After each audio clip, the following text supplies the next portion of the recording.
السلام علیکم لسنرز، میں ہوں آپ کی ہوسٹ نیلم، اور نیلم آپ کو اپنے چینل میں ویلکم کرتی ہے۔ شروع کرتے ہیں آج کی ویڈیو اللہ پاک کا نام لے کر، جو انتہائی عالی رتبہ اور بہت جلیل القدر ہے۔ اور میں اللہ پاک سے یہ دعا کرتی ہوں کہ میرے سبھی سننے والے ہمیشہ شاد اور آباد رہیں، آمین۔ اور لسنرز، آپ سب لوگ کیسے ہیں؟ آئی ہوپ کہ آپ سب لوگ خیر خیریت سے ہوں گے۔ بڑھتے ہیں آج کی سٹوریز کی طرف۔ پہلی سٹوری، آج کی جو سٹوریز ہیں وہ ہمارے ساتھ محمد اسلام نے شیئر کی ہیں، اور محمد اسلام بتاتے ہیں کہ یہ دونوں سٹوریز ان کے فرینڈ کی ہیں جو انہوں نے ہمارے ساتھ شیئر کی ہیں۔ وہ کہتے ہیں کہ ان کے فرینڈ کا ایک فرینڈ تھا جو کہ لکھنؤ میں رہتا تھا، اور لکھنؤ بہت بڑا شہر ہے، وہ چھوٹا شہر نہیں ہے۔ تو ایک دن ان لوگوں نے یہ سوچا کہ کیوں نہ ہم لوگ مووی دیکھنے کے لیے جاتے ہیں۔ وہ رات کے ٹائم مووی دیکھنے کے لیے چلے گئے، اور جیسے ہی وہ واپس اپنے گاؤں کی طرف آ رہے تھے تو ان فرینڈس نے اپنے اپنے گھروں کا راستہ لے لیا۔ سارے جب گاؤں میں پہنچے تو جن کے جدھر جدھر گھر تھے وہ دونوں فرینڈس اس طرف چلے گئے، اور جو ان کا تیسرا فرینڈ تھا وہ اپنے گھر کے راستے کی طرف آ گیا۔ اس دفعہ اس نے اپنے گھر جانے کے لیے ایک شارٹ کٹ کا راستہ چوز کیا۔ جیسے ہی وہ ادھر سے گزرا تو راستے میں پرانے گھر اور کچھ کھنڈر بھی تھے راستے میں۔ ابھی وہ پہنچا ہی تھا تو آگے ایک خالی پلاٹ بھی تھا جہاں لوگ کوڑا کرکٹ پھینکتے ہیں۔ اس کے پاس سے وہ گزرا تو اس کو خوفناک ہنسی کی آوازیں آئیں۔ بہت حیران ہوا کہ اتنی رات کے ٹائم یہ ہنسنے کی آوازیں خالی پلاٹ میں سے کیسے آ سکتی ہیں، لیکن وہ سیدھا اسی گلی کی طرف چلتے جا رہا تھا۔ تو اچانک اس کو محسوس ہوا کہ جیسے اس کے پیچھے کوئی چل رہا ہو۔ وہ کون چل رہا ہے؟ اس کے یہ پیچھے سے پلٹنے کی ہمت نہیں ہو رہی تھی کہ اچانک اس کے ساتھ ایک عورت چلنا شروع ہو گئی، اور وہ اس کو نظر آنے لگی، اور باقاعدہ اس کو کہنے لگی کہ میں اپنے گھر کا راستہ بھول گئی ہوں، مجھے میرے گھر کا راستہ بتاؤ۔ وہ بہت حیران ہوا، اتنی رات کو سنسان گلی میں یہ عورت کہاں سے آئی ہے؟ خیر وہ عورت ساتھ چلنا شروع ہو گئی، اور ساتھ چلتے چلتے اس عورت نے ایک کھنڈر کے آگے رک کر کہا کہ یہ میرا گھر ہے، مجھے ادھر جانا ہے، اور ایک خوفناک کہکے کی صورت میں کہکا اس نے لگایا، اور وہ اس کھنڈر کے اندر چلی گئی۔ یہ دیکھنا ہی تھا تو اس نے یہ بھی بتایا کہ جو اس کا چہرہ تھا وہ انتہائی خوفناک تھا، اس کی ایک آنکھ تھی، اور جو اس کے ہاتھ پاؤں تھے وہ جلے ہوئے تھے، اور اس کا آدھا فیس بھی جلا ہوا تھا۔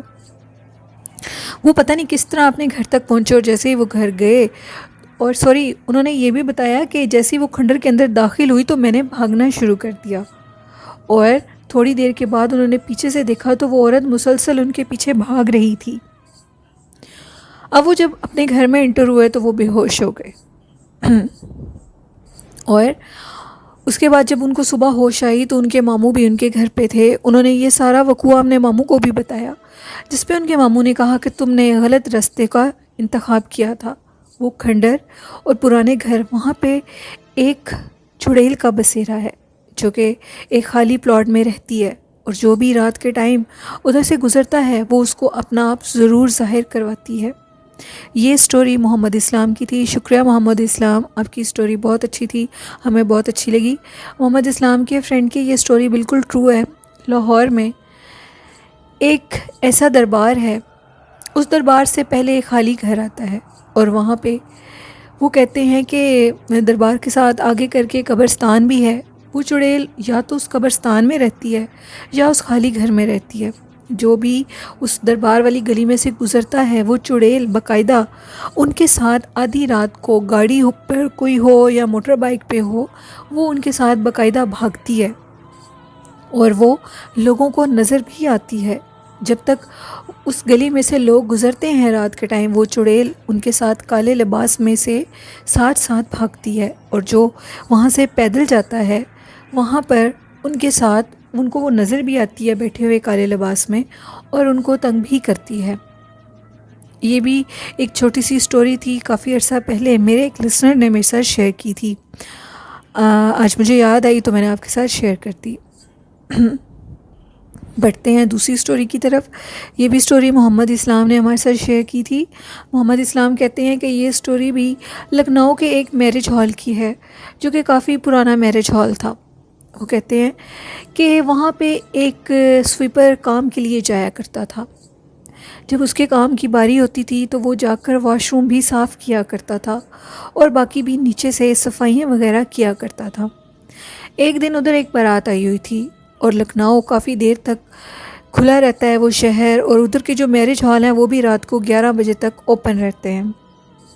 وہ کہتے ہیں کہ ادھر ایک بارات آئی ہوئی, رات 11 بجے کا ٹائم تھا. جیسے ہی وہ بارات ادھر سے گئی تو سویپر نے سوچا کہ کیوں نہ میں واش روم رات کو صاف کر کے سوتا ہوں کہ صبح تک کوئی اور بھی بارات آ سکتی ہے تو واش روم گندے ہوں گے. ابھی وہ واش روم کی طرف جا ہی رہا تھا تو اس کو لگا کہ جیسے واش روم کے اندر کوئی ہے, اور اس نے تھوڑی دیر تو دروازہ نوک کیا.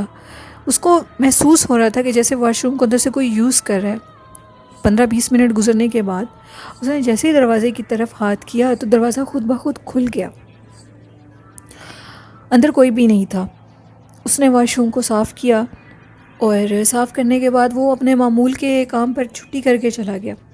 اب اگلے دن صبح وہ پھر اپنے کام پر آیا اور اگلے دن حسب معمول اس میرج ہال میں ایک بارات آئی ہوئی تھی. وہ کہتے ہیں کہ اچانک سے واش روم کی طرف سے ایک عورت کی چیخوں کی آوازیں شروع ہو گئیں. سب لوگ بہت حیران ہوئے کہ یہ چیخوں کی آوازیں کہاں سے آ رہی ہیں. لوگوں نے جب جا کر دیکھا تو ادھر ایک عورت واش روم کے درمیان میں گری ہوئی تھی اور وہ اونچا اونچا چیخ رہی تھی. باقی عورتوں نے اس کو دیکھا اور اس کو جا کر اٹھایا. اس کو اٹھا کر جب وہ لائے تو اس عورت نے کہا کہ میرے ساتھ ایک بہت عجیب و غریب واقعہ پیش آیا. جیسے ہی میں باتھ روم کے اندر انٹر ہوئی ہوں اور میں ہاتھ دھونے لگی ہوں شنک پہ, تو مجھے محسوس ہوا ہے کہ میرے پیچھے ایک کالا سیاہ لمبا سا سایہ کھڑا ہوا ہے. اور میں نے پیچھے سے پلٹ کے دیکھا تو پیچھے کوئی بھی چیز نہیں تھی.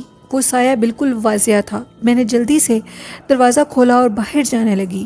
جیسے ہی میں باہر کی طرف آئی تو اس سائے نے میرے پیچھے سے میرے پیروں کو, میری ٹانگوں کو کھینچا اور میں منہ کے بل زمین پہ گر گئی, جس پہ اس سویپر نے اس چیز کی نشاندہی کی کہ یہ عورت بالکل سچ کہہ رہی ہے. ایک رات اس سے پہلے میرے ساتھ بھی ایسے ہو چکا ہے. مجھے محسوس ہو رہا تھا کہ اس واش روم کے اندر کوئی ہے. اور محمد اسلام کہتے ہیں کہ اس سویپر نے بتایا کہ اس میرج ہال میں پھر تسلسل سے یہ واقعات شروع ہو گئے اور آخر کار ان کو اس میرج ہال کو بند کرنا پڑا اور آج تک وہ میرج ہال بند ہے. یہ سٹوریز تھی محمد اسلام کی. تھینک یو محمد اسلام. آپ کی سٹوریز بہت دلچسپ ہوتی ہیں اور ہمیں بہت اچھی لگتی ہیں. اور لسنرز, میرے جو سٹوری سینڈر وقاص ہیں, آپ ان کے لیے بھی دعا کریں. ان کی طبیعت کچھ خراب ہے, اللہ پاک ان کو لمبی زندگی اور صحت تندرستی عطا کرے اور وہ دوبارہ ہم سے اپنی سٹوریز شیئر کریں. یہ تھی کچھ سٹوریز جو میں نے آپ کے ساتھ شیئر کی لسنرز. یہ بالکل سچ ہیں, ایسی چیزیں وجود رکھتی ہیں اور ان کا بسیرا کسی بھی جگہ پہ ہو سکتا ہے. واش روم ان کی فیوریٹ جگہ ہوتی ہے, اسی لیے پہلے وقتوں میں واش روم گھر سے باہر ہوتے تھے. جیسے ہی واش روم گھروں کے اندر بننے لگے ہیں تو لوگوں کے اندر بیماریاں اور ایسی تکلیفیں بھی زیادہ بڑھنے لگی ہیں. لیکن یہ ایک ضروری چیز ہے, اس کو گھر کے اندر ہی بنانا ہوتا ہے. اور آپ سب لوگ واش روم کے اندر انٹر ہوتے وقت ضرور واش روم کی اندر داخلی کی دعا پڑھا کریں, کیونکہ اس سے شیاطین, جنات اور شیطان ہمارے قریب نہیں آ سکتے. اور جیسے ہی ہم واش روم سے باہر قدم رکھتے ہیں تو وہ ایک لفظ ہے جو کہ پڑھنا چاہیے, اس کے پڑھنے سے ہم امن میں رہ کر باہر آتے ہیں. یہ تھی کچھ آج کی سٹوریز اور اچھی بات جو میں نے آپ کے ساتھ شیئر کی. اور ہمارے ایک لسنر ہیں شان جٹ, جو کہ ریگولر ہم سے اپنی اچھی بات میرے سے اور میرے لسنرز کے ساتھ شیئر کرتے ہیں. وہ کہتے ہیں کہ اللہ پاک نے ہمیں اس لیے مسلمان پیدا کیا ہے کہ ہم اللہ کی عبادت کر سکیں اور جنت میں داخل ہو سکیں.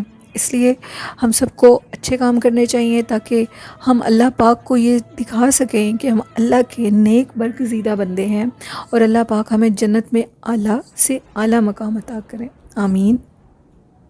شان چٹ, آپ نے بہت اچھی بات کی, ہمیں بہت اچھی لگی. اور لسنرز, آپ بھی اپنی اچھی باتیں اور جنہوں نے ابھی تک اپنی سٹوریز میرے ساتھ شیئر نہیں کی, ڈسکرپشن باکس میں میرا ای میل آئی ڈی ہے, اپنی سٹوریز آپ شیئر کر سکتے ہیں. اور کمنٹ باکس میں بھی آپ اپنی اسٹوریز ہمارے ساتھ شیئر کر سکتے ہیں۔ آئی ہوپ آپ کو آج کی اسٹوری ضرور اچھی لگی ہوں گی۔ اپنا فیڈ بیک مجھے ضرور دیجیے گا، اور مجھے دعاؤں میں ڈھیر سارا یاد رکھیے گا۔ میں تو آپ کو یاد رکھتی ہی ہوں۔ اسی کے ساتھ اپنے فیورٹ چینل نیلم وائس آفیشیل کو اجازت دیجیے، اور دعاؤں میں ڈھیر سارا یاد رکھیے گا۔ اللہ حافظ، اللہ نگہبان۔